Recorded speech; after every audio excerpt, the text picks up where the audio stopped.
Vocês estão com as perguntas aí? Vocês querem escolher as que vocês respondem aí? Vocês vão respondendo? Tem umas mais simples, né? Tem umas mais complexas. Então, a primeira aqui é: vocês são maçons? Sim. Brincadeiras à parte, Por isso obviamente. que eu sou milionário. Obviamente não tem maçons aqui. Quem chuta quem fez essa pergunta aqui? Henrique. O Henrique perguntou: vocês são maçons? Só vou expor esse perguntante, tá? Porque ele perguntou para brincar. Vamos lá. Vocês podem ir respondendo aí as perguntas que vocês quiserem. Vai, Bruno. O Bruno é o mais inteligente, então o Bruno começa.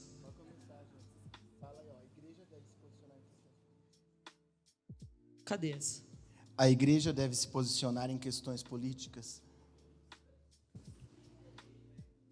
Então vamos nessa. Bom, a igreja deve se posicionar. Ela tem um lugar, né, de posicionamento que não é ativo dentro da esfera de influenciar aquilo que não precisa ser influenciado, né? Então, tem um autor chamado Wayne Grudem. Ele tem um livro chamado Política Segundo a Bíblia. E ele sempre deixa destacado algo que não foi só ele que disse, Kuyper também disse, que religião e política, sim. Então, religião e política é completamente relacionável. Na verdade, não existe religião e política sem ser uma discussão. Então, é uma boa discussão, inclusive futebol também, né, se discute, e política também se discute, e religião está vinculada. Agora, igreja e Estado, não. Então, enquanto nós pudermos influenciar pautas morais e éticas que o Estado pode definir e que são antibíblicas, nós temos que influenciar. Então, nós já temos casos aí que nós fomos à rua para combater a ideologia de gênero, o aborto, coisas pertinentes que influenciam diretamente a igreja. Então, a igreja deve se posicionar. Inclusive, quando deixou de se posicionar, décadas atrás, que ela foi omissa quanto às pautas, o socialismo entrou dentro da igreja, a igreja virou estatal, né? Então a igreja virou um meio de comunicação do Estado para a sociedade, e não algo que é acima. A igreja está acima do Estado no sentido de práticas morais, ok? Então entenda isso. Mas assim, nós damos a César o que é de César, né? Mas a Deus o que é de Deus. Então existe toda essa divisão. Então deve se posicionar assim, com sabedoria. Foi? Bruno. Quiser falar algo também, Bruno? Não, você sabe de tudo. Fala aí, Jansen, mas para eu responder aí. Essa aqui é boa para você, Bruno. O que seria, na prática, ter temor a Deus? Solta aí, que a sabedoria é grande do menino. Tá. Amém. Nós entendemos, irmãos, que o temor a Deus é um conselho bíblico, e que a Bíblia fala que nós devemos, antes de tudo, buscá-lo e tê-lo. O temor a Deus, ele tem uma relação com a honra, com o respeito, com a reverência, e que às vezes a gente, na nossa imaturidade, a gente relaciona a questão de ter liberdade com o Senhor. Deus é o meu Pai, Ele é meu amigo, Jesus é meu brother, né? E aí a gente pode cair para um outro extremo, de você esquecer que Deus continua sendo Deus, e você continua sendo homem, apesar da obra da cruz e dele ter te elevado. O que a obra da cruz fez conosco foi nos tirar do lugar do pecado, no lugar de estar longe do Senhor, e nos aproximar de Deus e nos fazer um com Ele. Mas Ele continua sendo Deus, e a glória dele Ele não divide. Algo que eu entendo a respeito dessa palavra da nova aliança e da palavra da cruz em relação a essa questão do temor de Deus, é que algo que eu aprendi é que diante de Deus nós estamos como cordeiro, e diante do mundo, diante do diabo, nós vamos como leão.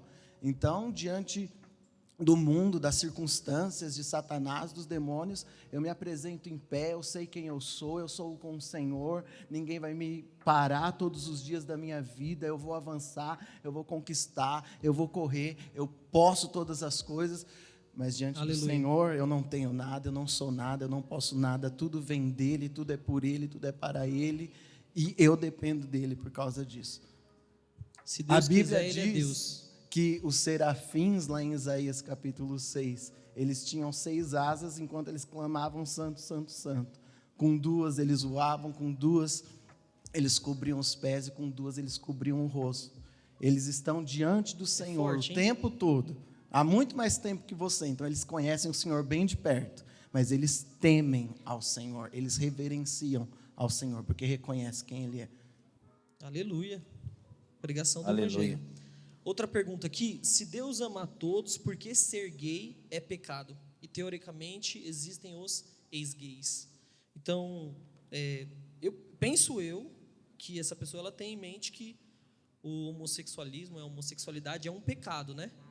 Então, aqui a questão não é o amor de Deus, ele inibe e retira o pecado em si. Então, porque Deus te ama, agora não existe mais se a tua tentação é a homossexualidade. Então, aqui Deus ama a todos. De fato, Deus ama os seus filhos. E se você tem essa tentação, Ele continua te amando. A homossexualidade, segundo Paulo, quando ele destrincha lá em Coríntios, os pecados imorais, ela está dentro da credencial, talvez, de um adúltero também. Então, se Jesus te ama e você é um adúltero, se Jesus te ama e você também tem tentação homoafetiva, Deus continua te amando, mas o pecado continua sendo pecado. E você precisa vencer. Essa nomenclatura ex-gay deixa a militância muito doida, porque de fato traz uma conotação da cura gay. Cura gay não existe. O gay ele é transformado, né? Ele é transformado como o pornográfico é transformado, como o mentiroso. Então, se você tem essa tentação, você vai deixar de ter. Você não vai deixar de ter, você vai ser transformado por Deus. E obviamente ela vai sendo vencida todos os dias. Então, você vai lidar com essa tentação. Como o mentiroso lida com a tentação de mentir todos os dias. Como o pornográfico lida com a tentação de pornografia todos os dias. E isso não altera o amor de Deus. Ficou claro isso? Então, pecado e amor não tem essa mudança. É justamente porque Deus nos ama, né? Que Ele deseja que nós cumprimos a vontade dEle. A palavra dEle sempre visando também o nosso bem. Então, quando Deus restringe alguma coisa na palavra, então, por exemplo, a fornicação, é o sexo fora do casamento. Deus não está te impedindo de ter um prazer que é muito importante você ter. Está te preservando de uma série de defraudações emocionais, físicas, psicológicas. Então, não é um Deus ruim querendo diminuir o seu prazer. Não, é um Deus tão bom que Ele quer te dar o prazer pleno dentro da vontade dEle, que é boa, perfeita e agradável. E a palavra dEle revela a vontade dEle. O que não pode ver na igreja é o preconceito, é tratar um pecado mais do que o outro, no sentido que aquele é menos santo, é menos justo, porque tem aquela tentação ou aquela fraqueza. Até porque cada um é tentado segundo os seus próprios desejos. E é na nossa fraqueza que o poder de Deus se aperfeiçoa. Mas se você quer pegar a sua fraqueza, fazer dela sua bandeira e ter prazer na sua fraqueza, aí nunca o poder de Deus vai se aperfeiçoar. Você não permite Deus agindo naquela fraqueza. Então permita Deus agir naquilo que é mais difícil, você assumir que Deus quer te transformar. Amém. Oração, jejum, dízimo na nova aliança, mudam? Você falou, você responde. Bom, há alguns anos eu ouvi uma pessoa falando que o que acontece da diferença entre a velha aliança e a nova aliança é que tudo que era na velha aliança era um mandamento, na nova aliança se tornou uma promessa. Então, quando Deus ele escreve nas tábuas de pedra, Deus mesmo escreve nas tábuas de pedra os 10 mandamentos, nós intitulamos como os 10 mandamentos. Deus ele fala assim: estes são estatutos eternos. Então eles não foram anulados. Inclusive quando Moisés se ira e quebra a pedra, Deus vai lá e faz outra, porque são estatutos eternos. Os mandamentos eram eternos. Só que quando as pessoas leram lá, por exemplo, não matarás, eles entenderam assim: Deus é muito irado. Então, inclusive, quando Moisés ele fica 40 dias em cima do monte, recebendo toda a revelação que ele recebe de Deus, os homens aqui embaixo, eles olhavam para o cume do monte e viam uma nuvem negra, relâmpagos, trovões, e o monte tremia. Então, assim, esse é Deus. E Moisés desce de lá falando assim, lá naquele fogo todo que vocês viram, Deus estava falando: não matarás. Então, eu ficava com muita raiva do Jansen, e eu tinha vontade de matar o Jansen, mas eu precisava me segurar para não matar o Jansen, porque senão eu ia me ver com Deus. Só que eu não dou conta de segurar minha Amém. raiva, e no impulso eu vou lá e mato o Jansen. Meu Deus! E aí eu mato o Jansen e eu lembro daquele Deus que escreveu na tábua da lei, não matarás. E aí eu Olha tenho um aí. grande problema. Isso é a velha aliança. Na nova aliança que eu entendo que a nova aliança só existe uma regra, irmãos: andar no Espírito. E a promessa da palavra lá em Gálatas é: andai no Espírito e jamais cumprireis os desejos da carne. Os desejos da carne vão continuar existindo, mas na nova aliança eu consigo não realizá-los. Então assim, vem aquela força, aquela vontade, aliás, de matar o Jansen, mas aí me vem assim: eu não consigo matar o Jansen, não consigo nem ficar com raiva do Jansen, porque eu me tornei um com o Senhor, e a natureza de Cristo em mim me impede de realizar os desejos da carne. Isso é a nova aliança. Então tudo que o Senhor exige na Bíblia, irmãos, porque a palavra de Deus não começa no livro de Mateus, a palavra de Deus começa em Gênesis e termina em Apocalipse. A sua Bíblia inteira, ela é útil, e Deus fala com você nela inteira, e não há nada que precisa ser anulado na Bíblia. O que precisa ser mudado é o seu entendimento, que na cruz de Cristo as coisas mudaram de figura, mas as exigências de Deus continuam as mesmas. Mas Deus te possibilitou de fazer todas as coisas. Veja, na velha aliança eu jejuava para eu expurgar o pecado de mim. Na velha aliança eu jejuava para eu me humilhar, para conseguir alguma graça de Deus. Na velha aliança eu tinha que orar para ver se eu conseguia arrancar o favor de Deus. Na velha aliança eu dava o dízimo para que a chuva caísse sobre a terra e eu pudesse colher no tempo da colheita. Mas na nova aliança é diferente. Na nova aliança, como bem foi falado aqui, o amor de Cristo, a palavra diz lá em 2 Coríntios, o amor de Cristo nos constrange. Você lembra da ilustração do pastor Deno que quer constranger? Ele te agarra e não deixa você sair. Eu não oro porque eu preciso arrancar um favor de Deus, é porque o amor de Deus, eu sou incapaz de ficar uns dias sem orar. Eu não consigo ficar sem orar, porque o Senhor me atrai. E assim todas as outras questões que eu acho que é a pergunta da irmã. Desculpa demorar tanto. Diga amém. Aleluia. Bom, eu vou responder 3 aqui que são praticamente sobre o mesmo assunto, que é o especial da Netflix, né? Então, Jesus seria contra ou a favor do boicote da Netflix, Porta dos Fundos? Gostei dessa. Tem aqui o que acham a respeito do especial do Porta dos Fundos, e o outro perguntou se ele assistiu o especial, se ele tinha pecado. Boa pergunta, né? Exatamente. Mas vamos lá, 2 coisas aqui, vou ser rápido, né? Então já estou matando 3 perguntas aqui. Sobre o boicote, existem 2 posições que o cristão deveria ter. Primeiro, nós falamos contra, mas a gente não produz arte. Então assim, a gente está colhendo daquilo que a gente não produziu. Então falta os artistas, né? Os atos, os cineastas cristãos para produzir boa arte e você se alimentar de boa arte.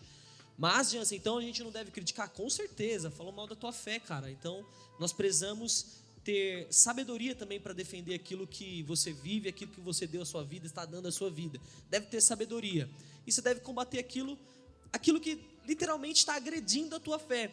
Mas se não toca na tua fé, porque eu te digo, irmãos, não sei quantas séries tem. Graças a Deus, eu carrego outras tentações e pecados, mas de séries não. Você está perturbado por causa da série da Netflix, mas será que as outras elas não ofendem a Cristo como ela também? Então a gente está preocupado em boicotar a Netflix por causa do Porta dos Fundos, mas e a série do Narcos, Pablo Escobar, cheia de palavrão, mulher, tudo, você acha que ela não ofende a Cristo também, a lei de Deus? Então a questão é que você se viu agora algo sendo tocado de maneira religiosa, mas eu te digo, o pecado ofende a Deus. Então se está vendo outro tipo de série lá, você tem que boicotar literalmente a Netflix, sua televisão e tudo, e produzir boa arte, produzir bom conteúdo, certo? Então assim, nós devemos sim, eu acho que o cristão não deveria assistir sendo prazerosos. Assistam um pouco para até saber e poder criticar, tecer uma crítica, até porque eu sabia que iriam me perguntar. Então assisti, mas com certeza eu não vou divulgar. como divulgaria talvez um outro filme ou uma outra boa série. Mas uma questão não seja um isentão. Não fale daquilo que você não quer produzir, né? Isso aí é típico. Então, acho que esse exemplo do Porta dos Fundos é um exemplo para dar na cara dos cristãos, inclusive que produziram boa arte e deixaram de produzir. Tipo, vai lá, faz o que tem para acontecer, produz boa arte, você não vai ver ninguém, você não vai ver o Filho de Deus tendo que consumir merda e outras produções. Então, produza boa arte, se você tem esse desejo, seja o cineasta, seja atriz, ator, honre a Jesus, aonde você estiver. Então, os filhos de Deus não vão precisar comer, né, da lama do pecado, né? Acho que é isso. Sim, só para completar, aqui teve a pergunta, ela foi bem objetiva.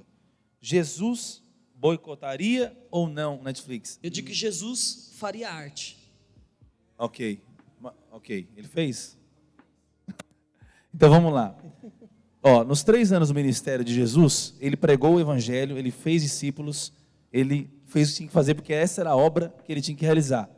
E agora ele nos dá à igreja o chamado de ser luz do mundo. Então Jesus, na minha opinião, não vou dizer que se ele boicotaria ou não, eu posso responder por mim. Eu não boicotaria, porque eu acho que é uma oportunidade que nós temos de fazer isso que o Jansen falou, de produzir conteúdos, de entender que a melhor forma de querer influenciar é pelo sim, e não pelo aquilo que você vai restringir. E toda vez que você entra no aspecto de cerceamento, de boicote, você começa a entrar num campo que você agora também está sujeito a isso o tempo todo, né, Jansen? Então, se alguma coisa da fé cristã, então o Jansen propôs, por exemplo, os cristãos começaram a gerar coisas baseadas nos nossos valores. Ele sabe muito bem, que é um teólogo, que os nossos valores vão agredir os valores também de outras religiões, necessariamente. Então, nós não vamos querer ser boicotados. Então, critique, não assista, converse, não seja refém de nada, mas o boicote, dizendo que não pode se publicar, é contra um princípio civil, de democracia, de tudo isso. Não é um crime, né? Agora, se enquadra numa zombaria da religião, uma série de outras coisas, que eles tramitem nisso civilmente com pessoas que forem afim. Mas eu, basicamente, não acho que o caminho pelo boicote, ninguém assiste, vamos assinar a petição para não existir mais Netflix. Me parece uma luta exagerada, desnecessária. Eu sou existe, contra. né? Ninguém nunca não é assim que funciona. Você já viram alguma dessas empresas que a internet propôs boicote falir? É nada, só cresce. O maior boicote que a gente pode fazer é ganhar o Brasil todo para Jesus. Essas coisas não vai ter lugar aqui. Isso é boicote para o crente. É isso.